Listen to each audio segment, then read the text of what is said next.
Monaco s'était battu pour se maintenir dans le groupe 2 de la zone Europe-Afrique l'an dernier en Coupe Davis. Malheureusement, après 2 courtes défaites contre la Slovénie, puis l'Estonie, les joueurs monégasques sont descendus dans le groupe 3.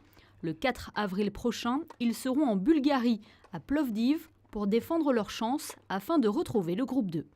L'objectif, c'est de remonter, évidemment. Maintenant, on sait que la tâche est difficile.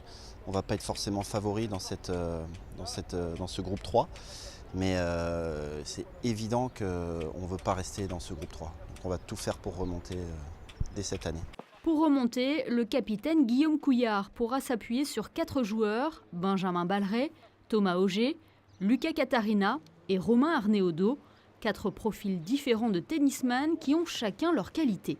On a un petit peu 2 groupes de joueurs. On a le groupe, disons, professionnel, comme vous l'avez dit, pour Lulu et Romain. Romain se spécialise en double avec aussi d'excellents résultats.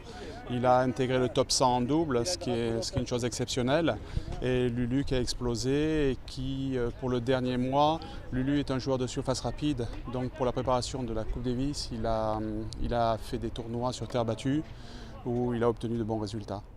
Être dans le groupe 3, c'est faire face à un autre mode de fonctionnement pour se qualifier en division supérieure, une configuration similaire à la réforme que veut instaurer la Fédération internationale de tennis au groupe mondial. On sera à 8 nations au même endroit, 2 poules de 4, et il faudra finir premier de notre poule et pour battre ensuite le premier de l'autre poule. D'une certaine façon, c'est ce qu'ils veulent faire dans le groupe mondial. Ils veulent réformer la Coupe Davis, vous avez déjà dû entendre ça. Et c'est un petit peu ce qu'ils veulent faire dans le groupe mondial et nous on va vivre ça cette année. Pas forcément parti pour être favori, Monaco devra se méfier de la Bulgarie, la Macédoine et de Chypre. À Plovdiv, les joueurs n'auront pas le droit à l'erreur.